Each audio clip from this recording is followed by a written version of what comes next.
नमस्कार दोस्तों, मैं विकास सिंह आपका रेडिक्स वेव एजुकेशन पे हार्दिक स्वागत करता हूं। दोस्तों, आज की क्लास में हम डिस्कस कर रहे हैं चक्रवृद्धि ब्याज यानी कि सीआई। और सीआई में भी हम आज देखने वाले हैं ये जो हमारे भिन्न वर्षों के मिश्रधन हैं या चक्रवृद्धि ब्याज हैं, इनकी गणना हम कैसे करते हैं।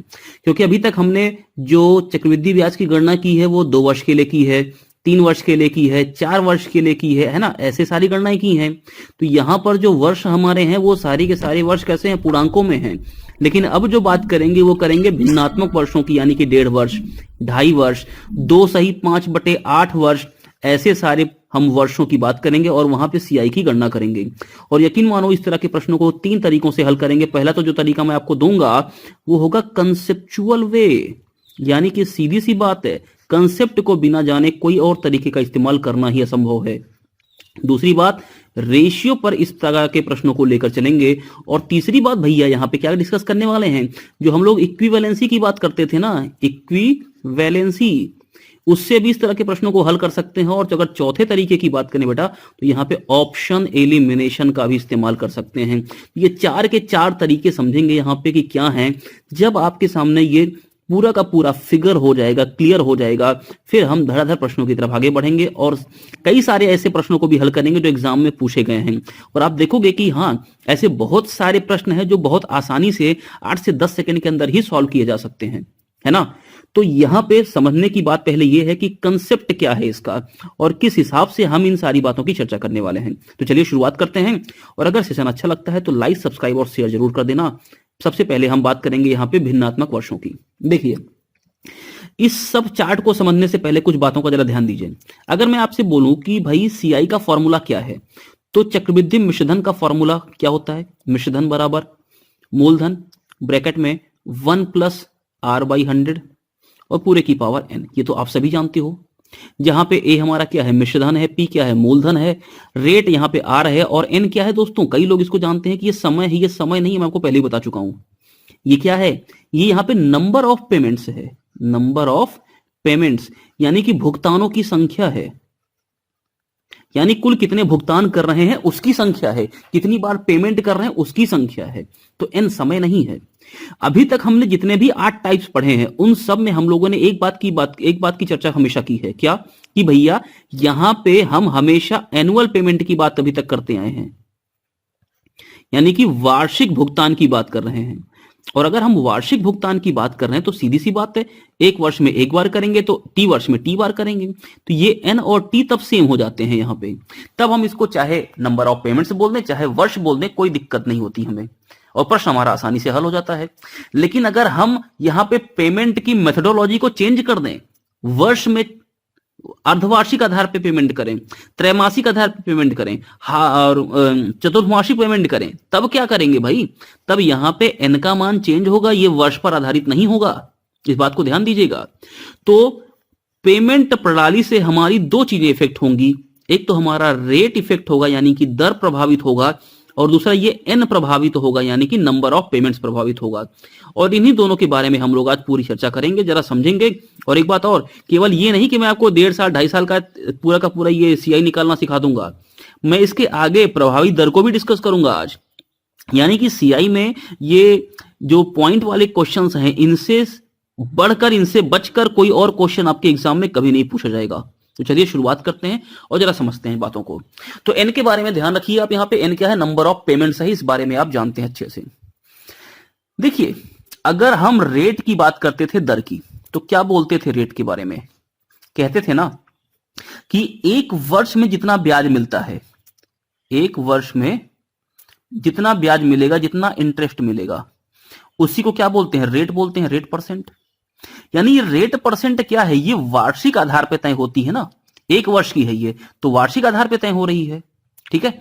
और एन के बारे में क्या बोलते थे हम यहां पे, कि ये टोटल नंबर ऑफ पेमेंट्स है, टोटल नंबर ऑफ पेमेंट्स, यानी कुल भुगतानों की संख्या है, ठीक है।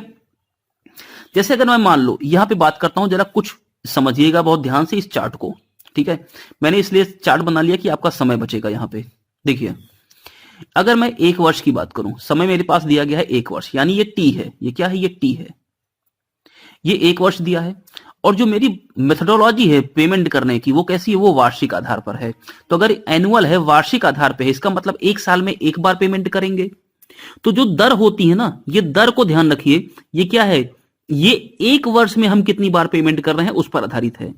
यानी एक वर्ष में पेमेंट, एक वर्ष में जितनी बार पेमेंट करेंगे उस पर आधारित होती है दर। और भुगतानों की संख्या किस पर डिपेंड करती है, टोटल पेमेंट्स पे। यानी हम कुल कितनी बार पेमेंट्स करेंगे उनके ऊपर आधारित है कौन, ये एन।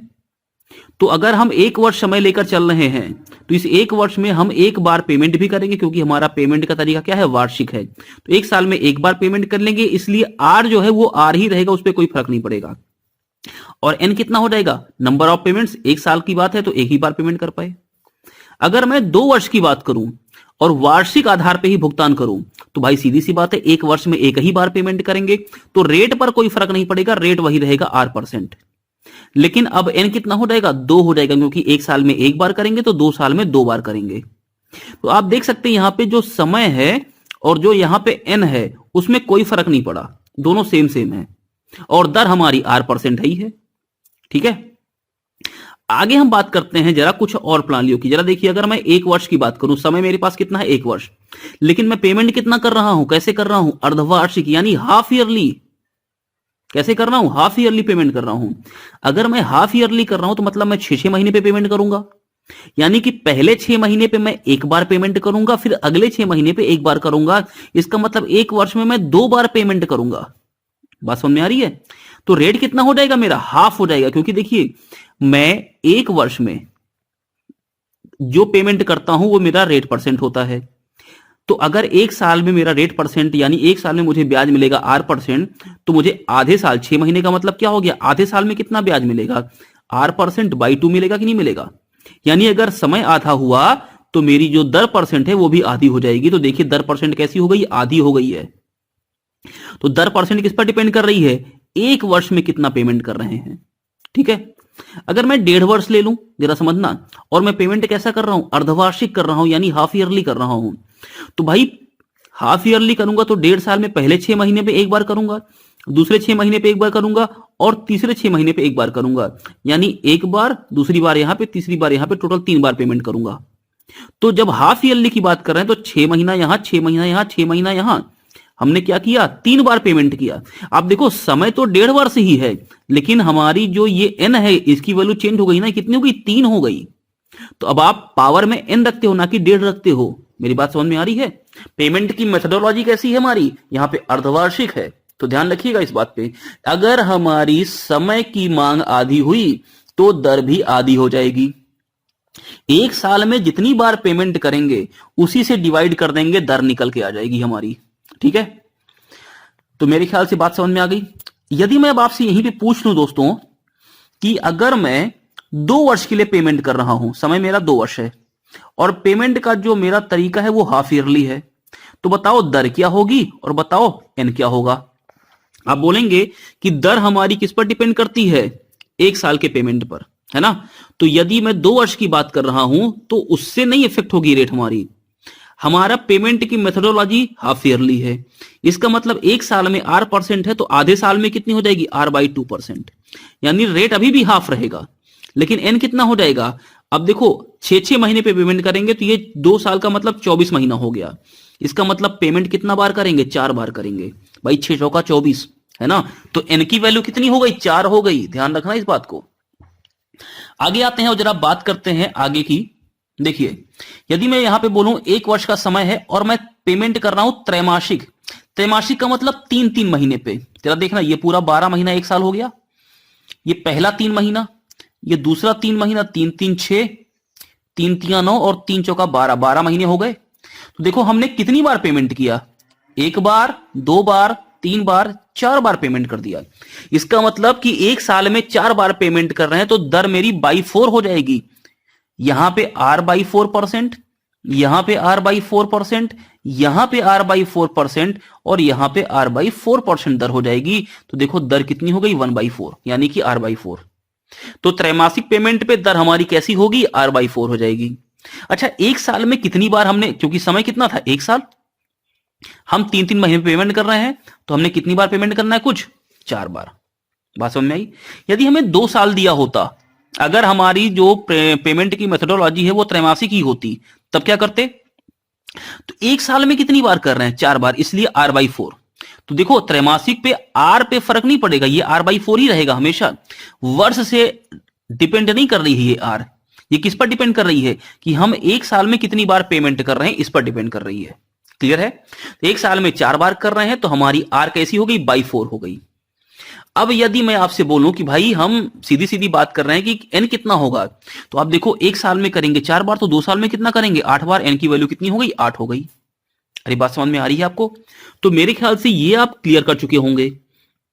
यदि मैं आपसे पूछूं कि मैं चतुर्थ मासिक पेमेंट कर रहा हूं, जरा समझना, चतुर्थ मासिक पेमेंट कर रहा हूं, इसका मतलब क्या हो गया कि यदि मुझे मान लो 2 वर्ष दिया है, ठीक है, तो 1 साल में कितनी बार करेंगे? 4-4 महीने पे करेंगे, तो 3 बार करेंगे कि नहीं करेंगे? ये 4 महीना, ये 4 महीना, ये 4 महीना, 12 महीना हो गया। तो यहां पे बताओ 3 बार पेमेंट कर रहे हैं, एक बार यहां पे, एक बार यहां पे, एक बार यहां पे। यदि हम 3 बार पेमेंट कर रहे हैं तो रेट मेरा कितना हो जाएगा? बाई 3 हो जाएगा, यानी ये r/3% यहां पे, r/3% यहां पे और r/3% यहां पे। तो रेट कितना हो गया? r/3 हो जाएगा। ठीक है, तो यहां पे बताओ रेट कितना हो गया टोटल मेरा? r/3% रेट हो गया। लेकिन अगर मैं n की बात करूं तो 2 साल दिया है ना, 1 साल में 3 बार पेमेंट करेंगे तो 2 साल में कितनी बार करेंगे? 6 बार। एन की वैल्यू हो जाएगी 6। तो मेरे ख्याल से आप इतनी बात को समझ पा रहे होंगे कि जब हमारा भुगतान का तरीका बदलेगा तो वहां पर रेट परसेंट भी बदलेगा। क्लियर हो रही इतनी बात? चलिए अब दोस्तों एक मैं आपको यह बता दूं कि इसके लिए डायरेक्ट फॉर्मूला भी होता है। यदि हमें भिन्न वर्षों के निकालने हो, जैसे मान लीजिए मैं बोलूं कि मेरा जो मूलधन है वो P है, जो दर मेरी दे रखी है वो यहां पे R% है, तो जो लोग फॉर्मूला चाहते हैं उनके लिए मैं फॉर्मूला भी बता दे रहा हूं यहां पे। और समय जो मेरा दे रखा है वो फ्रैक्शन में दे रखा है A सही B/C वर्ष, कुछ ऐसा दे रखा है। तब मैं कैसे निकालूंगा? तो मैं आपको अमाउंट का तरीका बता देता हूं। A इक्वल टू कितना हो जाएगा? मूलधन, ब्रैकेट में देखो 1 + R/100, पूरे की पावर यहां पे इस फ्रैक्शन वाले A को ले लो, पावर A रख दो, और साथ में अगर आप आगे रखना चाहो तो यही लिखो पहले 1 + R/100। ठीक है, और इसमें B/C से इधर गुणा कर दो, केवल इसमें, ये B/C, ये गुणा किसमें हो रहा है? इसमें हो रहा है केवल, है ना। तो ये आपका फॉर्मूला भी है। जो लोग फॉर्मूले से करना चाहते हैं वो लोग फॉर्मूले का भी इस्तेमाल कर सकते हैं, बट फॉर्मूले से ना ही करो तो ज्यादा अच्छा है, क्योंकि आगे बेहतरीन तरीके में आपको समझाने वाला हूं। तो अगर आप फॉर्मूले का इस्तेमाल करना भी चाहते हो तो आप ऐसे कर सकते हो। फिलहाल आगे बढ़ता हूं, मैं कंसेप्ट पे बात करता हूं, जरा ध्यान देना यहां पे। अब देखो मैं पहले इस 36वें क्वेश्चन को पकड़ रहा हूं। इस क्वेश्चन से मैं आपको सारी बातें क्लियर करूंगा कि हम ये 4 तरीके जो बात कर रहे हैं उनसे कैसे प्रश्न को हल कर लेंगे। ठीक है, प्रश्न हमसे यह कह रहा है कि 20,000 रुपए की कोई धनराशि है, 10% वार्षिक ब्याज की दर से 2/5 वर्ष में कितने रुपए हो जाएगी। इसका मतलब प्रश्न हमसे क्या पूछ रहा है भैया? यहां पे हमसे वो पूछ रहा है मिश्रधन के बारे में कि 20,000 मूलधन है, 10% पर किसी को उधार दिया और 2/5 वर्ष के लिए दिया, तो बताओ कुल कितने रुपए प्राप्त होंगे। ठीक है, अब इस प्रश्न को हल करने का पहले मैं आपको कंसेप्ट सिखाता हूं, उसके बाद फिर रेशियो के मेथड पे लेके चलेंगे भाई। देखो प्रश्न संख्या 36, जरा इसका कंसेप्ट समझने की कोशिश करना। मैं ये बोल सकता हूं कि मैंने 20,000 रुपए उधार दिए, किसको दिए हैं? किसी को दिए हैं 10% पर। ठीक है, और समय कितना है? 2/5 वर्ष। देखो पेमेंट की मेथडोलॉजी पे कोई बात नहीं की इसने, इसका मतलब कि हमारा जो पेमेंट है वो कैसा हो रहा होगा? वार्षिक हो रहा होगा। ठीक है, अब जरा एक बात समझने की कोशिश करना बेटा, यहां पे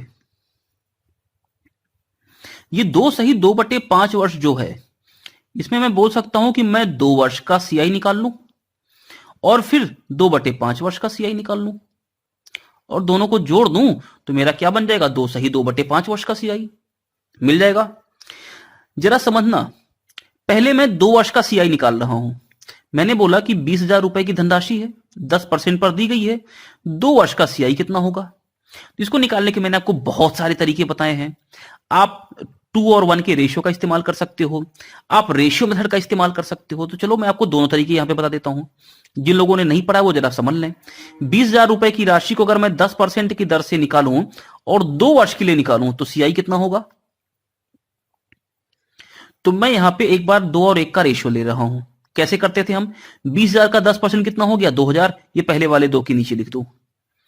इस 2,000 का 10% कितना हो गया? 200। इस दूसरे वाले 2 के नीचे लिख दो और मल्टीप्लाई कर दो। ये कितना हो गया? 4,000 और ये कितना हो गया? 200। यानी कुल कितना हो गया? 4,200 रुपए। ठीक है, ये 4,200 रुपए हो गया। ये तो हमारा 2 वर्ष का सीआई निकालने का एक तरीका है। आप ऐसे भी निकाल सकते हो भाई, जिनको आइडिया है 10% का रेशियो मान कितना होता है? 1/10 होता है। यानी कि अगर मैं बोलूं कि 10 रुपए मेरा मूलधन है तो 1 रुपए मेरा क्या हो जाएगा? ब्याज हो जाएगा। तो 11 रुपए मेरा मिश्रधन हो जाएगा। ये 1 वर्ष की बात है। 2 वर्ष की बात करें अगर, तो पावर 2 कर दो, तो 10 का घात 2 कितना हो जाएगा भैया? 100 हो जाएगा। और 11 की घात 2 कितना हो जाएगा? 121 हो जाएगा। क्यों किया मैंने ऐसा? क्योंकि मुझे 2 वर्ष का निकालना है, इसलिए मैंने पावर 2 कर दिया। 3 वर्ष का निकालेंगे, पावर 3 कर देंगे। ठीक है, यानी अगर मूलधन मेरा 100 रुपए तो मुझे 121 रुपए मिश्रधन मिलेगा। इसका मतलब क्या हो गया कि मूलधन मेरा कितना है? 20,000। तो ये 100 की वैल्यू ही तो 20,000 है ना। इसका मतलब इसमें 200 से गुणा हुआ होगा। तो ये कितना हो गया? 20,000 हो गया। तो इसमें भी 200 से गुणा कर दो भैया, कौन सी बड़ी बात है। कितना हो जाएगा ये? देखो 2 जीरो, 2 1 कम 2, 12 दूना 24। तो आप देखो 20,000 अगर मेरा मूलधन, तो 24,200 रुपए मेरा क्या हो जाएगा? मिश्रधन हो जाएगा। तो अब बताओ ये 24 या 4,200 रुपए मेरा क्या हो जाएगा? सीआई हो जाएगा। आप ऐसे भी निकाल सकते हो, तो आपके ऊपर है आप कैसे निकालना चाहते हो। ठीक है, देखो यहां से भी कुछ लोग निकाल लेते हैं कि 100 रुपए अगर मूलधन है तो 100 की वैल्यू कितनी है? 20,000। 100 की वैल्यू कितनी है? 20,000। तो 1 की वैल्यू कितनी हो जाएगी? 200। तो बोलेंगे कि बताओ ब्याज कितना है? तो 100 मूलधन, 121 हमारा मिश्रधन, तो ब्याज 21 रुपए का। तो 21 की वैल्यू कितनी हो जाएगी? 21 दूना 4,200। जैसे निकालना चाहो, ये सारी बातों पे चर्चा कर चुके हैं, है ना। एक और तरीका मैं आपको यहीं पे दिखा देता हूं, जैसे हम लोगों ने पहले पढ़ा था कि भाई 20,000 10% 2 वर्ष के लिए है, तो टोटल 10% का 2 वर्ष के लिए क्या इक्विवेलेंट परसेंट हो जाएगा? 21% हो जाएगा।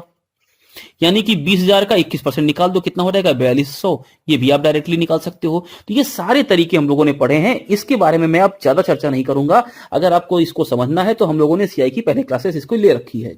मैं फ्रैक्शन पे ज्यादा फोकस करूंगा आज। देखिए हम लोगों ने 2 वर्ष का सीआई तो निकाल दिया, कितना हो गया? 4,200। इसका मतलब 2 वर्ष का मिश्रधन कितना हो जाएगा? 24,200। भाई इस 20,000 में 4,200 जोड़ दो। अब जरा ध्यान देना मैं क्या करने वाला हूं यहां पे, बहुत इंपॉर्टेंट बात अब मैं डिस्कस करूंगा। जो मुझे आगे का, मैंने आपको स्टार्टिंग में एक बार बताई थी ना कि हम जब सीआई की गणना करते हैं तो कहां पर करते हैं? मिश्रधन पर करते हैं। क्यों करते हैं? क्योंकि सीआई ब्याज पर भी ब्याज देता है। तो मूलधन पर तो ब्याज मिलेगा ही मिलेगा, साथ में ब्याज पर भी ब्याज मिलेगा, है ना। इसीलिए मैं मिश्रधन पे सीधे सीधे गणना करूंगा। मेरा 2 वर्ष का मिश्रधन कितना मिल गया मुझे? 24,200 रुपए। ठीक है, इस 24,200 रुपए पर मुझे 10% की दर से 2/5 वर्ष का ब्याज चाहिए। ये जो 10% है ये 1 वर्ष का ब्याज है। 1 वर्ष का ब्याज कितना है? 10% है। तो 2/5 वर्ष का ब्याज कितना होगा? 2/5 गुणे 10, यानी कि 4% ब्याज और चाहिए। तो देखना जरा यहां पे 24,200 का 4% निकाल लो, कितना आ गया? 24,200 गुणे 4 और बटे 100। तो ये 2 जीरो कट गए। 4 दूना 8, 4 चौका 16 और 4 दूना 8 और 1 9, 968 रुपए। तो देखो मुझे दोनों ब्याज मिल गए। कौन कौन से ब्याज? मैंने आपको निकाला पहले कौन सा? पहले मैंने आपको निकाल कर दिखाया, कहां गई लाल वाली? ये 2 वर्ष का, और ये 2/5 वर्ष का। 2 वर्ष का कितना निकाला ब्याज? 4,200 रुपए निकाल के दिखाया था। और ये 968 रुपए 2/5 वर्ष का है। दोनों को जोड़ दो तो ये 68 तो आ जाएगा, और 9 2 हो गया 11, 4 और 1 5, 5,168 रुपए मुझे ब्याज मिल गया।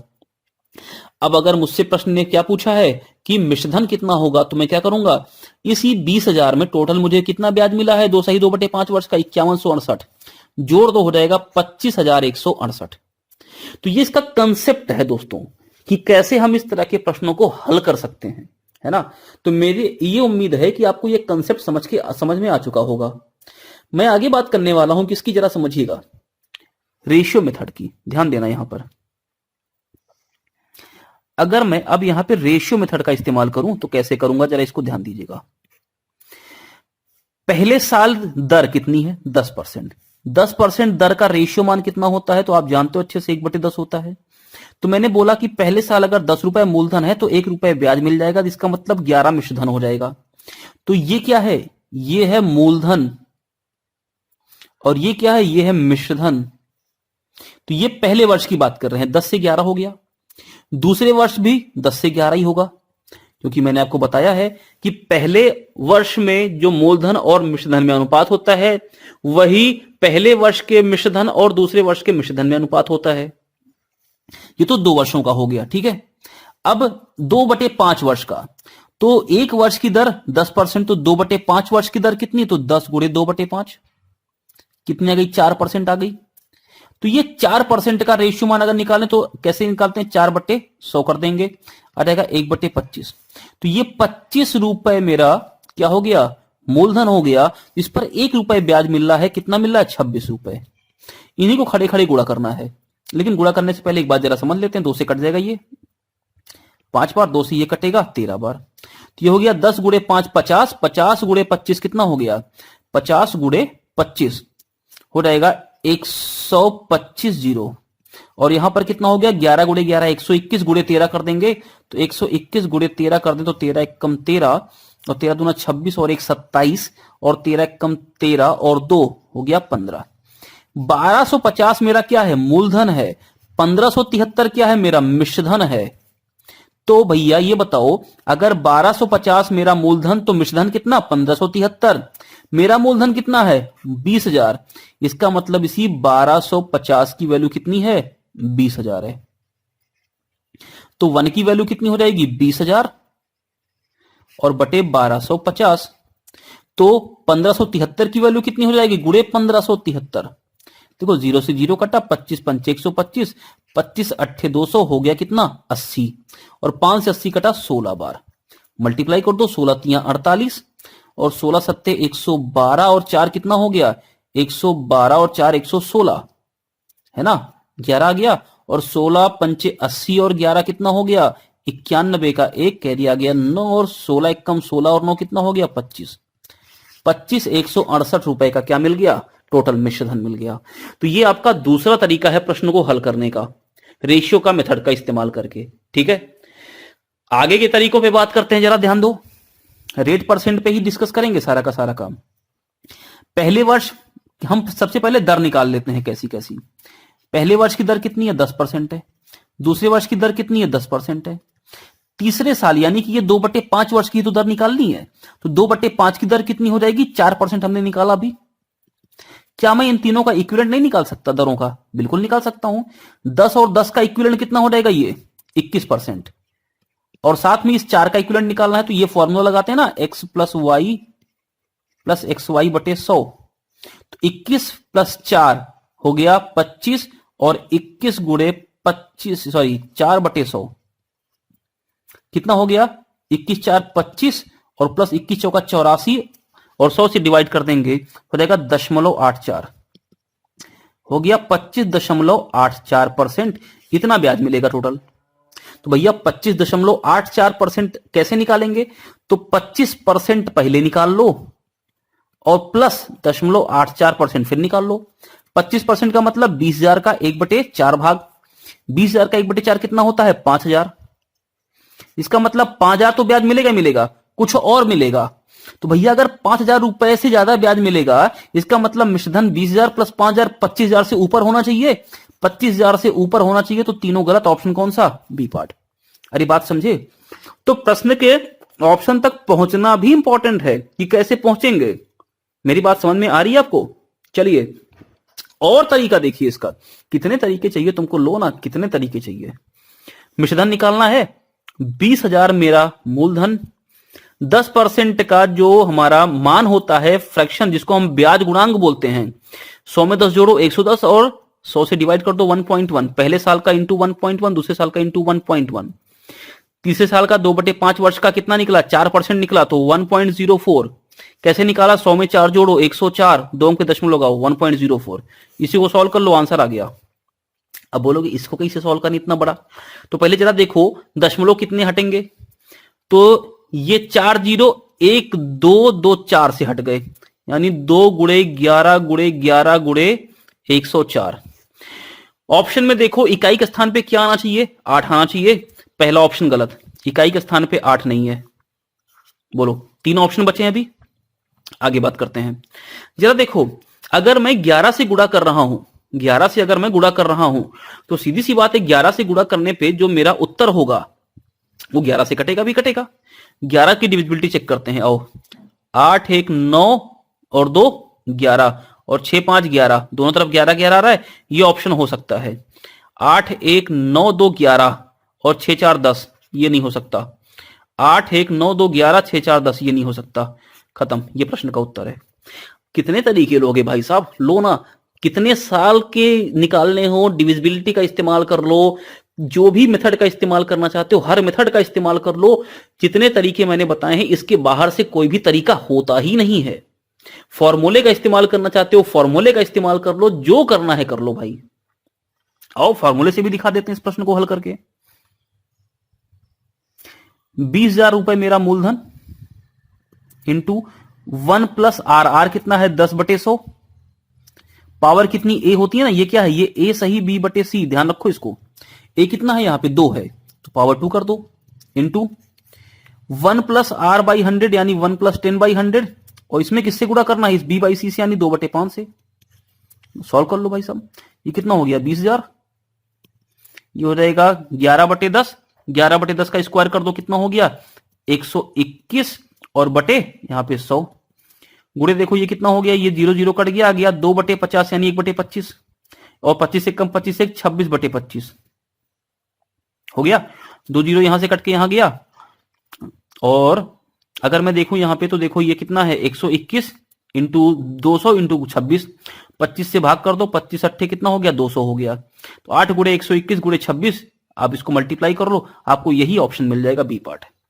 तो इतने सारे तरीके हैं, मैंने आपको 5 से 6 तरीके डिस्कस कर लिए, आप जैसे मन करे वैसे सॉल्व करो, आपके ऊपर है ये कि आप कैसे हल करना चाहते हो।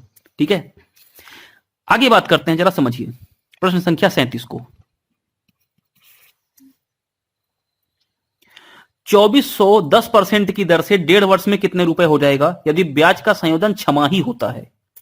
देखो छमाही हो रहा है ब्याज का संयोजन, है ना, और 1.5 साल की बात कर रहा है, तो इसका मतलब छमाही संयोजन पे जो मेरा रेट है वो कितना हो जाएगा, 1.5 साल है और छमाही संयोजन हो रहा है, तो रेट कितना हो जाएगा बाई 2 हो जाएगा। ठीक है, एन कितना हो जाएगा, पहला 6 महीना, दूसरा 6 महीना, तीसरा 6 महीना, एन कितना हो जाएगा 3 हो जाएगा, यानी आर मेरा कितना हो गया 5% हो गया, एन कितना हो गया, क्योंकि आर है कितना 10 है ना, तो आधा हो जाएगा, आर छमाही संयोजन हो रहा है, और दर एन कितना हो जाएगा मेरा 3 हो जाएगा, निकाल सकते हो आसानी से। 5% की दर से 3 साल का, तो 3 साल का सीआई निकालने का तरीका मैंने आपको बताया है 3 3 1 का, है ना। देखो 2400 रुपए है 5% पर, 2400 का 5% कितना हो गया, पहली बार 120 रुपए, यहां लिख लो, 120 का 5% कितना हो गया 6 हो गया, यहां लिख लो भाई, 120 का 5%, 120 गुणे 5/100 आ गया 600/100 यानी 6 रुपए। 6 का 5% कितना हो गया 0.3 हो गया, यहां लिख लो, गुणा कर दो, 12 तिया कितना हो गया 36, 360, 6 तिया 18, 378, तो यही हो गया, और साथ में 0.3, तो 378.3, और साथ में 2400 जोड़ दो, तो 24 3 कितना हो गया 2778.3, ये मेरा मिश्रधन हो गया, ये ऑप्शन है। लो कर लो भाई, कितना आसान तरीका है। आगे बात करते हैं प्रश्न संख्या 38 की। 11,200 रुपए का 10% की दर से 1.5 वर्ष का चक्रवृद्धि ब्याज क्या होगा, ध्यान रखना ब्याज पूछा है, यदि ब्याज वार्षिक देय है, यहां पर ब्याज वार्षिक देय है, तो 10% है ना, 1.5 साल का निकालना है, तो मैं पहले एक काम करूं 1 ईयर का निकाल लूं और साथ में हाफ ईयर का निकाल लूं, काम हो जाएगा। 1 ईयर का निकालूंगा तो दर मेरी कितनी 10%, हाफ ईयर का दर मेरी कितनी हो जाएगी, आधी हो जाएगी। क्या मैं दोनों की इक्विवेलेंट दर नहीं निकाल सकता, बिल्कुल निकाल सकता हूं, या मैं ऐसे कर लूं रेशियो का मेथड इस्तेमाल करके। तो पहले मैं आपको इक्विवेलेंसी से दिखा दूं, तो 10 और 5 का इक्विवेलेंट निकाल लो, तो 10 प्लस 5 प्लस 10 गुणे 5/100, ये हो गया 15, और ये हो गया 50/100 यानी 0.2, सॉरी 50/100 यानी 0.5, आ गया 15.5%। बोलो बात समझ में आ रही है? 15.5% का मतलब 15 सही 1/2%, यानी 31/2%। भैया 31/2% तो बहुत आसानी से निकाल सकते हो कि नहीं निकाल सकते हो? 11,200 का 31/2 और साथ में परसेंट निकालने के लिए 1/100 से गुणा। ये 2 जीरो, ये 2 जीरो कट गए, 2 से ये कटा कितनी बार? 2 पंचे 10, 2 छंग 12, 56 गुणे 31, इकाई का स्थान पे 6 आना चाहिए। ऑप्शन कौन सा? C part. अब इससे सही तरीके क्या ले लोगे भाई? ऑप्शन से करना चाहते हो कर लो। 10% का रेशियो मान कितना होता है? 1/10, यानी पहले साल 10, अगले साल मिल जाएगा 11। मूलधन 10 तो मिश्रधन 11। 5% का होता है 1/20, इसका मतलब पहले साल 20 तो अगले साल कितना हो जाएगा? 21 हो जाएगा। गुणा कर दो, ये कितना हो गया? 200, ये कितना हो जाएगा? 11 एकम 11 और 11 दूना 22 और 1 23, 231। 200 मूलधन, 231 मिश्रधन, तो ब्याज कितना? 31 रुपए का। 200 की वैल्यू 11,200, 200 की वैल्यू 11,200, 1 की वैल्यू 2 से डिवाइड कर दो 56, 31 की वैल्यू 31 गुणे 56। अरे बोलो क्लियर होगी बात? तो मेरे ख्याल से ये सारी बातें आप डिस्कस कर सकते हो, आराम से हल कर सकते हो, कोई दिक्कत का सामना करना नहीं पड़ेगा, है ना? चलो आगे। अब आ गई प्रभावी दर यानी इफेक्टिव रेट।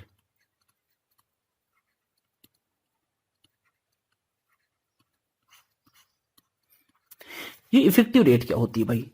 देखो, जैसे मान लो हम पेमेंट कर रहे थे हाफ ईयरली में मेरी, जैसे मान लो अगर मैं आपसे बोलूं कि मैं 10% की दर से वार्षिक पेमेंट कर रहा हूं 100 रुपए का, एक बार पेमेंट करूंगा 1 वर्ष में, कितना ब्याज मिलेगा? 10%, यानी कि 10 रुपए ब्याज मिलेगा। ये कैसा पेमेंट है? एनुअल यानी वार्षिक। मैं बोलूं 10% पे करना है लेकिन हाफ ईयरली करना है, तब क्या करोगे? बोलोगे करोगे तो एक ही साल में, लेकिन हाफ ईयरली यानी 5% पे करेंगे तो 10% नहीं होगा। सीआई में इक्विवेलेंट निकालने का तरीका होता है, कितना हो गया ये? 10 और प्लस ये 0.25, 10.25% आ गया। तो देखो 0.25% ज्यादा ब्याज मिल रहा है ना? इसीलिए हाफ ईयरली या थर्ड मंथली अगर हम पेमेंट करते हैं तो जो हमारी दर होती है ना वो बढ़ जाती है।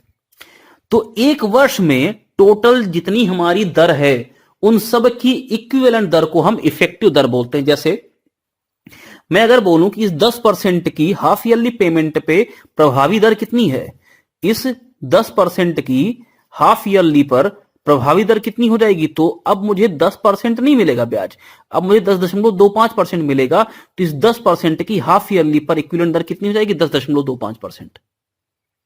तो इसी तरह से प्रश्नों को हल करते हैं। जरा देखो प्रश्न संख्या 39। जो ये प्रभावी दर का कंसेप्ट है ये केवल और केवल सीआई का पार्ट है। किसका पार्ट है? सीआई का। ये एसआई का पार्ट ही नहीं है। तो क्यों? क्योंकि एसआई में आप कितना भी डिवाइड कर लो रेट वही रहने वाला है। जैसे मान लो अगर मैं बोलूं एसआई की बात कर लेते हैं जरा, अगर 10% है पूरी दर एक साल की तो एक साल में हमें 10% ही ब्याज मिलेगा। लेकिन अगर मैं बोलूं हाफ ईयरली कर लो तो भाई पहले साल 5%, अगले साल 5, अगले महीने 5%, यानी पहले 6 महीने के लिए 5%, अगले 6 महीने के लिए 5%। तो टोटल कितना मुझे ब्याज मिलेगा? 5 10% ही तो ब्याज मिलेगा तब भी, क्योंकि सीआई मिश्रधन पे मिलती है लेकिन एसआई कहां मिलती है? मूलधन पर मिलती है, और मूलधन चेंज नहीं हो रहा है तो दर परसेंट कैसे चेंज हो जाएगी? लेकिन जब हम सीआई की बात करते हैं तो वहां पे फर्क पड़ता है। क्यों? क्योंकि तब मुझे 10% की अगर हाफ ईयरली पेमेंट पे हम ब्याज दर देखते हैं तो 10.25% मिल जाती है। यही इफेक्टिव दर होती है। यानी कि कोई एक ऐसी दर जो विभिन्न भुगतान प्रणालियों के अंतर्गत उसी दर परसेंट पे अलग प्रकार के भुगतान को संभव करती है, वह उसकी भुगतान दर कहलाती है, यानी कि इफेक्टिव या प्रभावी दर कहलाती है। इनकी डेफिनेशन पे बहुत मत जाओ, केवल इतना समझो कि प्रभावी दर का मतलब क्या होता है। तो सबसे पहली बात तो यह कि प्रभावी दर किसका पार्ट है? केवल और केवल सीआई का पार्ट है। ठीक है। अब अगर हम प्रभावी दर की बात कर रहे हैं तो क्या कह रहा है? ब्याज की प्रभावी वार्षिक दर, तो ये हमेशा वार्षिक होगी। पहली बात तो ध्यान रखिए, क्योंकि दर हमारी कैसी होती है? वार्षिक होती है। तो प्रभावी दर भी कैसी होगी? वार्षिक होगी, जो अर्धवार्षिक आधार पर देय 6% वार्षिक की नामांकन दर से मेल खाती हो। यानी कि अगर मैं एक साल पर वार्षिक पेमेंट करता तो मुझे 6% का ब्याज दिखता, सीआई की बात कर रहे हैं। लेकिन अगर ऐसा हम बात करें यहां पे हाफ ईयरली, तो पहले 6 महीने के लिए 3% ब्याज मिलेगा, अगले 6 महीने के लिए 3% ब्याज मिलेगा। यानी ब्याज अब मेरा क्या हो जाएगा, 3-3% के दर पे डिवाइड होगा। तो सीआई का इक्विवेलेंट निकालने का तरीका क्या होता है, 3+3+3 गुणे 3/100। मेरे ख्याल से फॉर्मूला वगैरह याद तो होगा ही तुमको, x+y+xy/100%। ये कितना हो गया, 6+3=9/100 यानी 0.09। कितना आ गया, 6.09%। ऑप्शन कौन सा हो जाएगा, डी पार्ट। बात क्लियर हो रही है। आगे जरा बढ़ते हैं, जरा समझते हैं प्रश्न संख्या 40 को क्या कह रही है। 5,000 का 4% वार्षिक ब्याज की दर से 1.5 वर्ष बाद वार्षिक या अर्धवार्षिक ब्याज पर ब्याज की गणना करने पर अंतर कितना आएगा। 4 वर्ष कर रहा है, 1.5 साल की बात कर रहा है, वार्षिक करेंगे अर्धवार्षिक करेंगे तो क्या डिफरेंस आएगा। जरा देखना, प्रश्न बड़ा ही लाजवाब है, थोड़ा सा कैलकुलेटिव भी है। मूलधन कितना, 5,000, 1.5 वर्ष की बात कर रहा है। पेमेंट दो तरीके से होगा, पहला CI1 निकालेंगे, दूसरा CI2 निकालेंगे। CI1 निकालने के लिए क्या करना पड़ेगा, एनुअल पेमेंट को चेक करना पड़ेगा, वार्षिक आधार पे जो पेमेंट हो रहा है। और CI2 निकालेंगे तो ये हाफ ईयरली पेमेंट निकालेंगे। ठीक है, दोनों को चेक करेंगे और जो भी दोनों का ब्याज आएगा उसकी हम अंतर ले लेंगे, गणना कर लेंगे। तो हम अगर ये निकाल लें कि जब मैं एनुअल पेमेंट कर रहा हूं तो मेरी दर कितनी है, और जब हाफ ईयरली पेमेंट कर रहा हूं तो मेरी दर कितनी है। जो डिफरेंस इन दोनों की दर परसेंट में होगा उसी दर परसेंट को मैं 5,000 पे काउंट कर लूंगा। क्यों भाई, क्यों अलग अलग दोनों को निकाल के टाइम वेस्ट करें। चलो सबसे पहले एनुअल की बात करते हैं। अगर मुझे CI एनुअल निकालनी है तो 1.5 साल की बात कर रहा है। CI1 देखो, पहले साल 4% ही रहेगी, अगले साल इसकी आधी हो जाएगी 2%। इक्विवेलेंट निकाल लो, 4+2 +4 गुणे 2/100 कितना हो गया, 6 और 4 दूना 8/100 यानी 0.08। तो 6.08% CI1 हो गया। CI2 निकालो,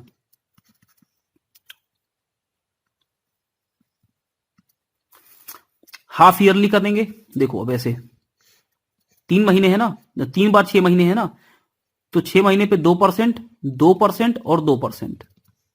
क्योंकि हाफ ईयरली पेमेंट कर रहे हैं तो 1.5 साल है तो 3 बार पेमेंट करेंगे।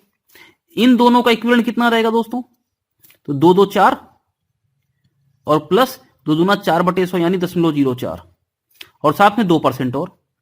तो देखो कितना आ गया यहां से, 4.04 प्लस 2 और प्लस 4.04 गुणे 2/100 ये कितना हो गया, 6.04 और प्लस ये देखो हो जाएगा 8.08